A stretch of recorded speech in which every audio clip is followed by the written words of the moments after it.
This video will address the repair of the 1-inch Apollo RP4A. These repair procedures will work on both the standard and lead-free version of this device. The tools needed for this repair are a crescent wrench, flathead screwdriver, a Phillips head screwdriver, and a socket wrench with a 7/16 inch or 11 millimeter socket.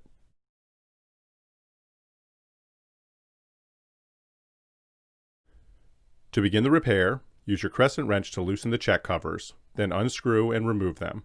The covers are threaded into the body and are not spring-loaded. We recommend servicing one check valve at a time to avoid reassembling them incorrectly. Once you have removed the check covers, you will have access to the check assemblies. To remove the check assemblies, gently rock them back and forth until you're able to pull them straight out of the body. Be careful to not release the spring tension while you are removing the checks. To disassemble the check, hold the check cage while you push down on the spring retainer and rotate it 90 degrees. Be careful once you rotate the spring retainer, as the spring tension will be released. To replace the check rubbers, use your Phillips head screwdriver to remove the screw from the poppet. Then remove the disc washer and check rubber disc. If the check disc is damaged or worn out, replace it with a new check disc and reinstall the disc washer and screw. The check seats are part of the check modules. If the check seat or seating surface is damaged, the seat will need to be replaced. Remove the old seat O-ring and install the new one. To reassemble the check valve, place the check poppet back inside the check cage and reinstall the spring and spring retainer.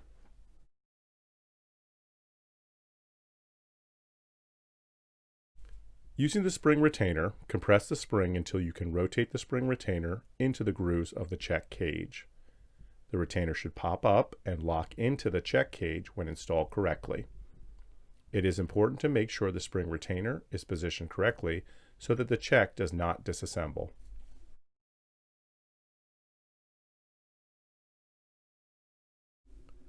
You can now reinstall the check assemblies into the body.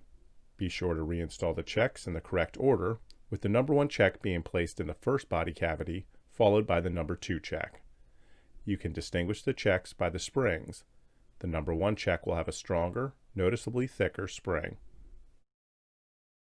Be sure they are fully secured, and don't forget to replace the cover O-rings before you thread the covers back on.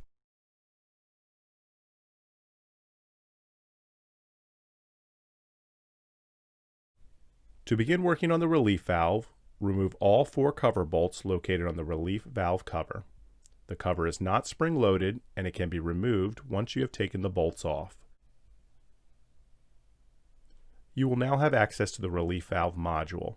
To remove the module, rock it back and forth, similar to the check assemblies, until you can pull it straight out of the body. You can now remove and inspect the relief valve seat. The seat is O-ring sealed into the body and can be removed by pulling it straight out of the body. Be sure to inspect the seat for any breaks, cracks, or damage to the seat profile. The relief valve seat has an O-ring around the bottom of it that can be removed to inspect or replace.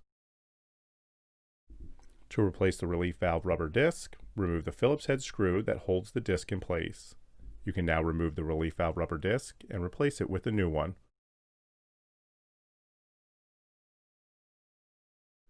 Remove the relief valve bushing O-ring and replace it.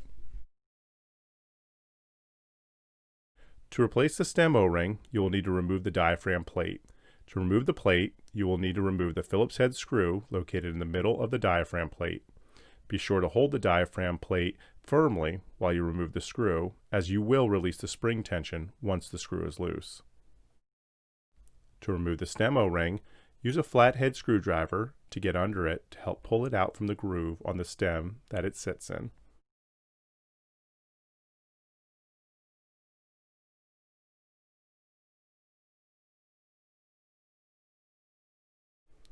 To reassemble the relief valve assembly, begin by sliding the bushing back onto the stem. Be sure that the side with the O-ring is facing the relief valve disc. Next, reinstall the spring and diaphragm plate. You will need to compress the spring in order to reinstall the relief valve plate screw.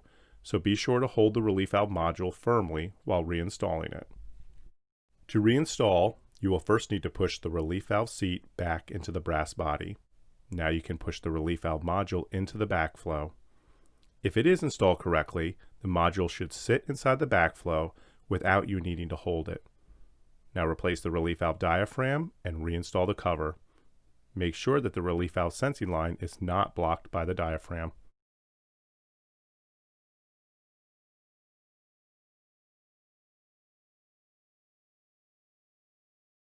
Thanks for watching. Please comment below with your feedback.